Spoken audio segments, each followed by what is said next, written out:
बच्चों, आज के इस वीडियो में आपका बहुत बहुत स्वागत है। मैं आपको कर चले हम फिदा पाठ 8 पद्य का पाठ 8 जो है पढ़ा रही हूँ, जिसमें मैंने एक अंश पद्यांश का पहला हिस्सा जो है वो पढ़ा दिया है, जिसमें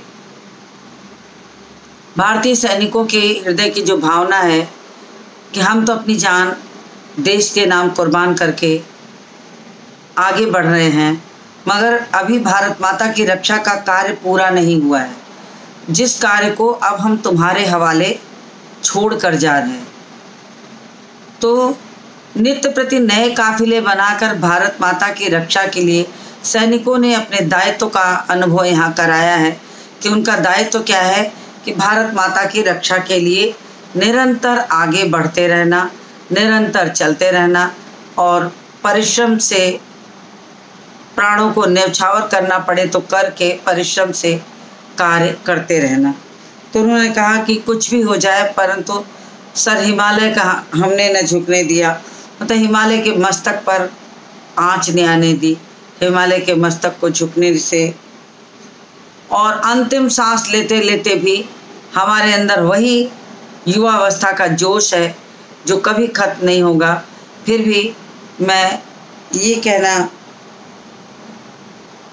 चाहता हूँ, मतलब सैनिक जो रहता है वो कहता है कि अब तुम्हारे हवाले वतन साथियों, कि मैं तो इस देश को छोड़कर जा रहा हूँ और ये देश तुम्हारे हवाले छोड़कर जा रहा हूँ, तो इस देश की तुम रक्षा करना। तो मैंने ये वाला आपको पढ़ा दिया था। अब दूसरे पर आते हैं, जिसमें कहा है जिंदा रहने का मौसम बहुत है मगर जान देने की रुत रोज आती नहीं। हुस्न और इश्क दोनों को रुस्वा करे वो जवानी जो खूह में नहाती नहीं। आज धरती बनी है दुल्हन साथियों, अब तुम्हारे हवाले वतन साथियों।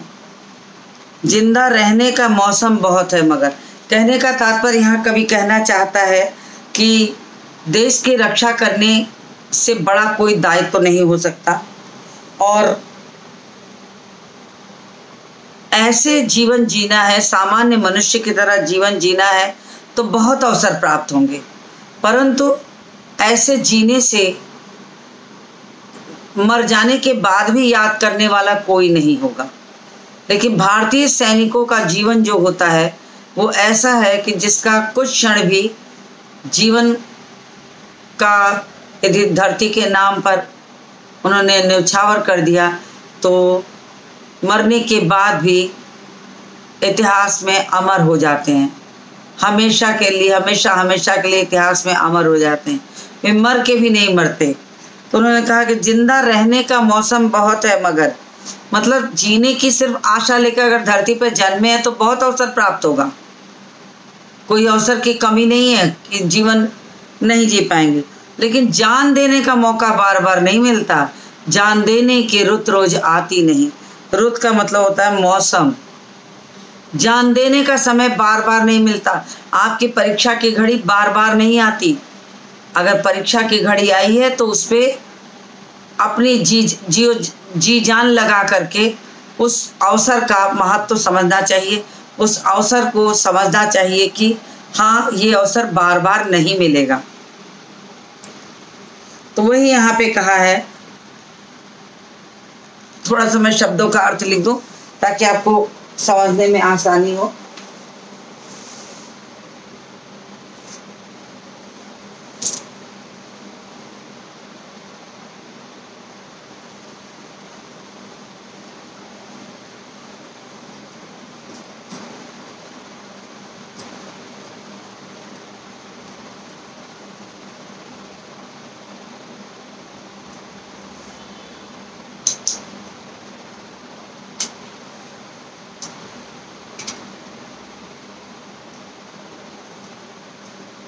रब करने में थोड़ा सा मिट गया था तो मैंने इसको लिख दिया। जिंदा रहने का मौसम, मौसम मतलब समय।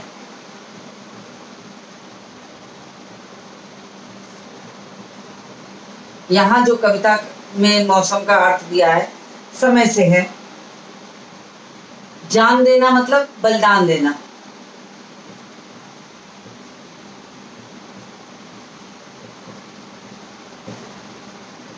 बलिदान देना, जान देने का मतलब हो गया बलिदान देना। रुत का मतलब ऋतु होता है, ऋतु से बना है रुत, ऋतु, लेकिन यहाँ भी मौसम का ही अर्थ है।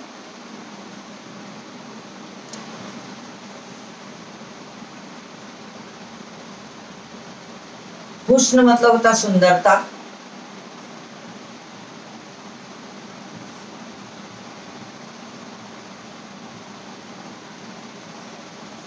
और इश्क का मतलब होता प्रेम।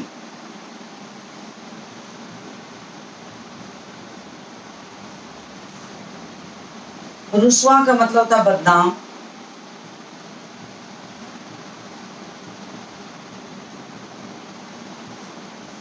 फिर खूह में नहाना यानी बलिदान देना।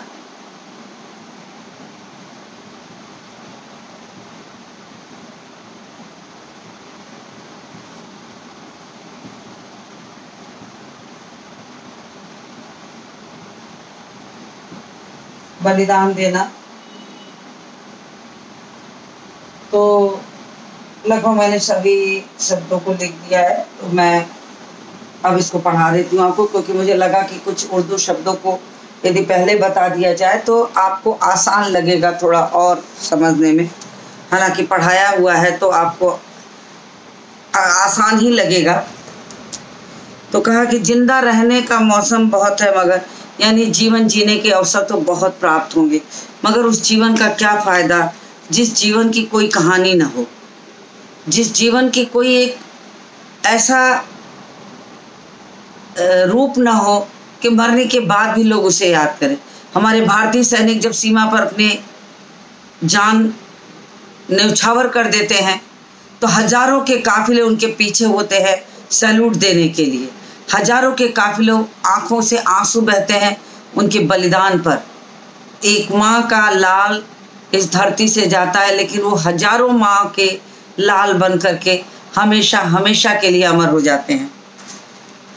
तो कहा क्या, जान देने की रुत रोज आती नहीं, जान देने का अवसर बार बार प्राप्त नहीं होता। हुस्न और इश्क दोनों को रुस्वा करे। देश की रक्षा के लिए शत्रुओं से मुकाबला करते हुए घायल सैनिक जो रहते हैं देशवासियों से कहते हैं कि मनुष्य को तो जिंदा रहने का अवसर बहुत मिलता है, बार बार मिलता है, परंतु जान देने का अवसर बार बार नहीं आता, बार बार नहीं मिलता। देश के लिए कुछ करने, बलिदान देने का अवसर तो हमेशा नहीं मिलता। तो हुस्न और इश्क दोनों को रुस्वा करें। उन्होंने कहा कि जो सिपाही, जो जवान, जो हिम्मती नौजवान हुस्न और इश्क दोनों को, भारत की सुंदरता, भारत के प्रति प्रेम दोनों को अगर बदनाम करता है तो उस युवावस्था की का क्या फायदा, उस युवावस्था का क्या फायदा। जो जवानी जो खूह में नहाती नहीं, वो युवावस्था किस फायदे का जिसमें बलिदान करना ना आता हो, अर्थात जिसे बलिदान करना ना आता हो वो युवावस्था किसी काम की नहीं है। आज धरती बनी है दुल्हन साथियों। उन्होंने कहा कि आज ये भारत माता दुल्हन के समान है, जिसकी रक्षा का दायित्व हमारे भारतीय सैनिकों पर है। आज ऐसे सैनिकों की जवानी और जोश दोनों ही देश की सौंदर्य और प्रेम दोनों को कलंक, दोनों के लिए कलंक साबित होता है। और आज हमारी धरती दुल्हन बनी है, दुल्हन के समान लग रही है, जिसकी रक्षा का कर्तव्य हमारे सैनिकों पर है। और इस दायित्व को पूरा करना हमारा कर्तव्य है, मगर प्राण और देते हुए, न्यौछावर करते हुए, अंतिम सांस लेते हुए सैनिक को ये लगता है कि अभी ये दायित्व जो है वो पूरा नहीं हुआ है, अभी ये दायित्व जो है वो पूरा नहीं हुआ है। इस दायित्व को पूरा करने का की हिम्मत रखने के लिए वो कहता है कि मैं भले अपने प्राणों को न्यौछावर करके यहाँ से जा रहा हूँ, परंतु इस दायित्व को पूरा करना हम भारतीय सैनिकों के समूह का काम है। तो अगर मैंने पूरा नहीं किया तो मैं इस जिम्मेदारी को तुम्हारे कंधों पर डाल रहा हूँ कि अब तुम्हारे हवाले वतन साथियों, कि अब ये वतन मैंने तुम्हारे हवाले छोड़ दिया है, तुम्हारे बस में है और तुम इसकी रक्षा का भार पूरा करो। तो यहाँ पर घायल सैनिकों के दिल की जो आवाज़ है, अंतिम इच्छा है कि भारत माता जो दुल्हन के समान है, उसकी रक्षा का दायित्व तो हमारे कंधों पर है, उसको समझाते हुए अपने अन्य साथियों को कहता है। तो इसमें भी समझ लीजिए काव्य सौंदर्य में लगभग चीज़ें वही हैं। काव्य सौंदर्य में लगभग चीज़ें वही है। सबसे पहले तो ये जानेंगे काव्य सौंदर्य में कि घायल सैनिकों के हृदय की आवाज़ भारत माता की रक्षा के लिए भारत माता को दुल्हन के रूप में दिखाकर उसकी जिम्मेदारी का एहसास कराया है कि हमारे भारतीय सैनिक उसकी रक्षा का दायित्व अपने कंधों पर लें और उसकी रक्षा तब तक करें जब तक उनकी एक भी सांस शेष बची हो। तो इस भावना को उर्दू शब्दों की बहुलता के साथ कैफी आज़मी ने इतने सुंदर ढंग से लिखा है कि जिसकी सुंदरता भाव की अभिव्यक्ति में चार चांद लगा देती है। रण क्षेत्र का दृश्य है, रण क्षेत्र का वर्णन है, और जो रण क्षेत्र में वीर रस की भावना है कि जिसको पढ़ते ही वीरता का जो भाव है वो हृदय में समा जाता है, हृदय में संबोधित हो जाता है। मनुष्य को अपने हृदय की भावनाओं को महसूस करना चाहिए कि उसकी जिम्मेदारी, जब यहाँ भारतीय सैनिकों की जिम्मेदारी दिखा रहा है कवि, तो वो खुद की जिम्मेदारी को महसूस करे कि हाँ, हमारे भारतीयों की क्या जिम्मेदारी है भारत माता की रक्षा के लिए। तो उसको महसूस करने की बात करते हैं। और संबोधन शैली में है। संबोधन शैली का मतलब हुआ कि एक भारतीय सैनिक दूसरे को संबोधित करता है कि मित्र, अब मैंने जिस काम को अधूरा छोड़ा उसे तुम पूरा करो। इस संबोधन हुआ कि मतलब मैं अपनी भावनाओं को आपके कंधों पर डाल रहा हूँ और ये भावनाएं तब तक पूरी नहीं होंगी, मेरी आत्मा को तब तक शांति नहीं मिलेगी जब तक भारत माता की जीत नहीं हो जाएगी। तो इसको तुम्हें उठाना है, ये जिम्मेदारी, इसको महसूस करो। तो यहाँ पर इन्होंने ये बताया है वीर रस की प्रधानता दिखाते हुए संबोधन शैली में को मर्मस्पर्शी बना दिया है, भाव को व्यक्त करने में सहायक होती है। और रुत रोज शब्द में र वर्ण की आवृत्ति है। र वर्ण की आवृत्ति के कारण यहाँ पर अनुप्रास अलंकार भी है। जवानी जो खूह में नहाती नहीं, तो जवानी जो में र वर्ण की आवृत्ति और नहाती नहीं में न वर्ण की आवृत्ति के कारण अनुप्रास अलंकार है। धरती बनी है दुल्हन साथियों, इसमें मानवीकरण अलंकार में लिख देती हूँ क्योंकि अलंकार आपको जानने के लिए मैं इसको रब करती हूँ। अलंकार आप अंडरलाइन करके अपनी पुस्तक पे नोट कर लीजिए, नहीं तो फिर वो आपके लिए दिक्कत हो जाएगी। रुत रोज में र वर्ण की आवृत्ति के कारण अनुप्रास अलंकार। फिर क्या है, जवानी जो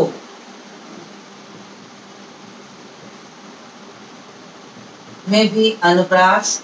फिर नहाती नहीं,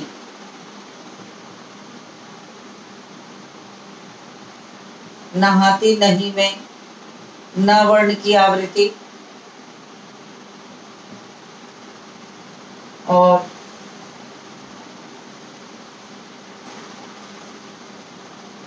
धरती बनी है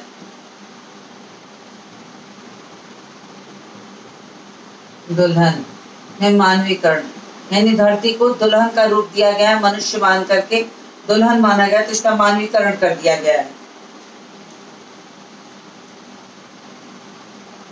भाषा प्रतीकात्मक है, भाषा प्रतीकात्मक है। संबोधन शैली है,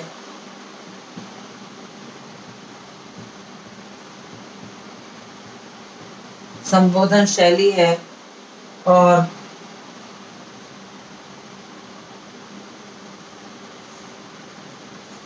रण क्षेत्र का दृश्य विधान है, रण क्षेत्र का दृश्य विधान है।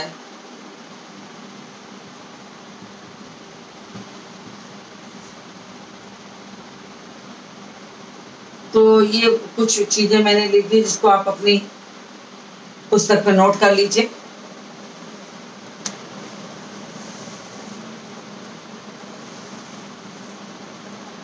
चलिए, तो ये मैंने बता दिया। अब आगे बढ़ते हैं।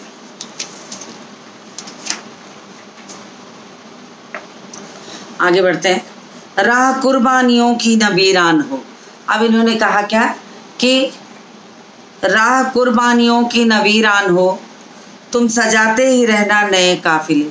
भारत माता की रक्षा के दायित्व की चर्चा करते हुए हमारा वो सैनिक जो अपने प्राणों की अंतिम सांसें गिन रहा है, शरीर से उसकी एक एक सांस भारत माता की रक्षा करते हुए निकल चुकी है, कुछ सांसें ही शेष बची हैं और उन सांसों के माध्यम से उन अपनी भावनाओं को अंतिम चरण में आते हुए व्यक्त कर रहा है कि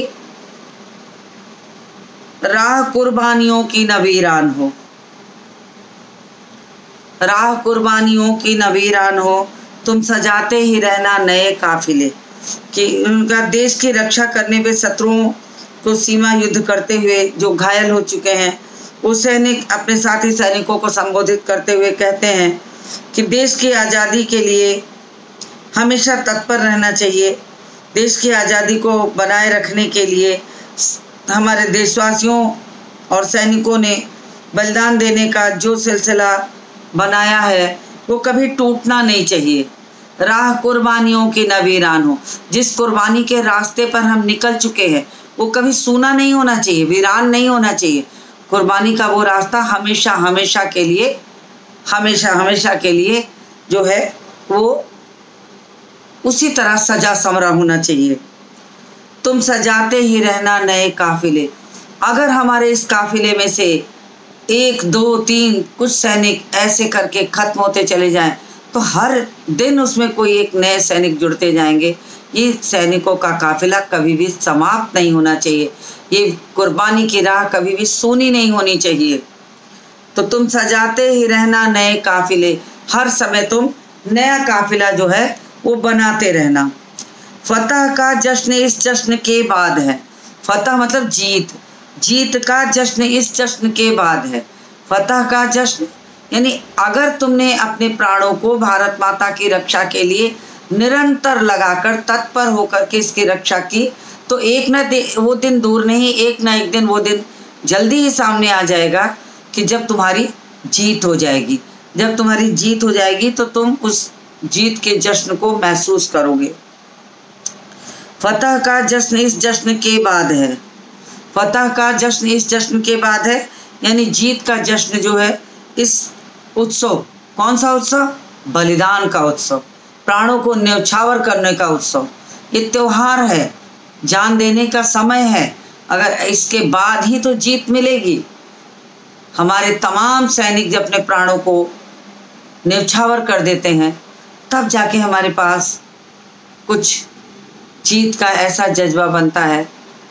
आपके पास तमाम उदाहरण पड़े होंगे कि किसी भी सीमा पर ऐसे जीत नहीं मिलती है, प्राणों को न्यौछावर करना पड़ता है, सांसों को न्यौछावर करना पड़ता है। तो उन्होंने कहा इसके बाद ही जीत आती है, बड़ी कुर्बानियों की कीमत दे करके हमें जीत हासिल होती है। तो उन्होंने कहा कि फतह का जश्न, जश्न मतलब त्यौहार, फतह मतलब जीत। तो जीत का जो ये त्यौहार है, जीत का जो ये जश्न है, इस जश्न के बाद है। कौन से जश्न? कुर्बानी के जश्न के, इस लड़ाई के जश्न की, जो भारत माता के लिए हम अपनी प्राणों को न्यौछावर कर उसकी रक्षा के लिए आगे बढ़ गए। तो इस जश्न के बाद ही हमें जीत हासिल होगी। तो इसके बाद वो जीत का जश्न मिलेगा तो खुशियां मनाना। जिंदगी मौत से मिल रही है गले। और देखिए अवसर कि कौन सा अवसर है कि जिंदगी और मौत एक दूसरे के गले लग रहे हैं। किसी को चिंता नहीं है कि कल क्या होगा, बस स्थिति क्या है कि हमें अपने प्राणों की को बलिदान करके इस भारत माता की लाज को बचाना है। हमें हिमालय के मस्तक को झुकने नहीं देना है। हम जब तक हमारे शरीर में एक भी कतरा बूंद का रक्त का रहेगा तो हमें उसे देश के नाम बहाने में संकोच नहीं होना चाहिए। इस तरह से उन्होंने कहा है कि हम भारत माता के मस्तक को ऊंचा करेंगे। जिंदगी मौत से मिल रही है गले, बांध लो अपने सर पर कफन साथियों। तो क्या करो कि कफन बांध कर, अपना कफन अपने माथे पर बांध कर निकल पड़ो उस रास्ते पर जिस रास्ते पे चलकर ये जश्न हमें प्राप्त होगा, ये जीत का जश्न हमें प्राप्त होगा, ये जीत हासिल होगी। और तब क्या करो कि भारत माता के रक्षा के लिए प्राणों की बलि देकर, शरीर के रक्त का एक एक कतरा दे करके इसके रक्षा का दायित्व अपने का निर्वाह करो। तो अपने कफन को अपने सर पर, सैनिक कहता है कि हम तो अपना कफन सर पर बांध करके देश की रक्षा के लिए निकले, पीछे मुड़कर देखना हमें नहीं आता। हमने ठान लिया है कि इस भारत माता की रक्षा के लिए ही हमारा जीवन है, तो हम वहाँ सर पर कफन बांधे कि हम सर पर कफन बांधा कि हम मृत्यु को गले लगाने ही निकले। अगर इस दौरान हमारी मृत्यु हो जाती है तो हमें उसकी चिंता नहीं है, हमें उसकी चिंता नहीं है। हर तरह से हम भारत माता की रक्षा के लिए ही बने हैं। बांध लो सर पर अपने कफन साथियों, अब तुम्हारे हवाले वतन साथियों। अपने सर पर कफन बांध कर तैयार हो जाओ और भारत माता की रक्षा के लिए अपनी एक एक सांसें जो है वो न्यौछावर कर दो। तो ये कहा है और साथ ही कहा है कि राह कुर्बानियों के न वीरानों, कुर्बानी के रास्ते को कभी सूना मत होने देना, क्योंकि अगर सूना हो गया तब हमारी जीत हमें नहीं मिलेगी। जिस जीत को हमने अपनी मुट्ठी में बंद करके और सर पर कफन बांध करके सीमा पर तैनात है, उस सीमा पर तैनात होने के लिए अपने कलेजे को पत्थर बना करके, कड़ा करके इस युद्ध के मैदान में हम उतर पड़े हैं। जीत का जश्न ऐसे ही नहीं प्राप्त होता, जीत का जश्न प्राप्त करने के लिए अपने प्राणों की बलि देना पड़ता है। तो कुछ शब्दों को भी लिख देती हूँ ताकि आपको शब्द समझ में आ जाए, फिर आप भूल जाएंगे तो आपके लिए दिक्कत होगी।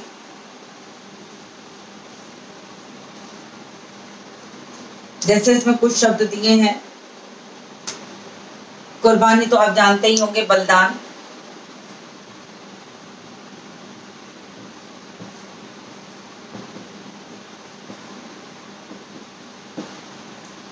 फिर काफिला समूह,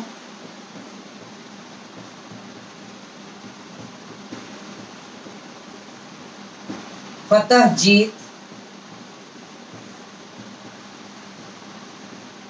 जश्न उत्सव,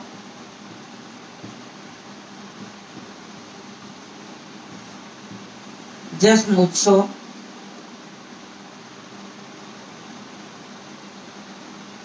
कफन कहते हैं मृत्यु के समय का कपड़ा,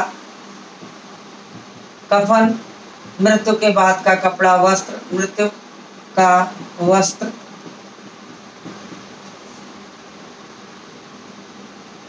तो सर पर कफन बांधना मुहावरा भी है। सर पर कफन बांधना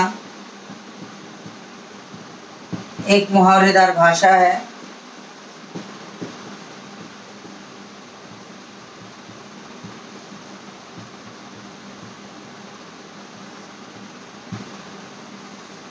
तो कुछ शब्दों को मैंने बता दिया जो थोड़े ज़्यादा कठिन थे, और बाकी शब्द जो हैं वो सरल हैं, तो आपको खुद ही आता होगा। तो भाषा देखिए, शैली वही है, संबोधन शैली। रण क्षेत्र का वर्णन है, तो जो काव्य सौंदर्य हमने पीछे के 2 अनुच्छेद में बताया है वही काव्य सौंदर्य यहाँ भी है, तो आप उसको खुद भी लिख सकते हैं। तो सबसे पहले बात कि भारतीय सैनिकों के जज्बे का बताया गया है, संबोधन शैली है, और भाषा की बिंबात्मक रूप और रण क्षेत्र का वर्णन है। साथ ही साथ वीर रस की भावना है, वो आप हर एक में लिखें। वीरान होना, काफिले सजाना, मौत को गले लगाना, सर पर कफन बांधना, मुहावरेदार भाषा का प्रयोग किया है। और सैनिकों के में वो जो उत्साह है, वो उत्साह ये दिखाता है कि भारतीय सैनिक हमारे जो हैं भारत माता के लिए अपने प्राणों को न्यौछावर करके जीत के जश्न की ओर बढ़ रहे हैं, जिससे कि उन्हें ये लगता है कि वो अपनी जीत को हासिल कर लेंगे। और जो अपने कर्तव्य को पूरा नहीं कर पाता, वो अपने साथियों के माथे पर वो कर्तव्य डाल कर जाता है कि अब तुम्हारे हवाले वतन साथियों। तो इस भावना के साथ उन्होंने भारत की माता की रक्षा के लिए अपने कदम को बढ़ाया है। तो मुझे उम्मीद है कि आपको ये अंश भी समझ में आ गया होगा। इसके बाद के जो अंश बचे हैं, एक बचा है, वो पढ़ा के मैं आपको इसके कुछ अतिरिक्त प्रश्नोत्तर कराऊंगी। तो इसी के साथ इस वीडियो को समाप्त करती हूँ और मिलती हूँ आपसे अगले वीडियो में।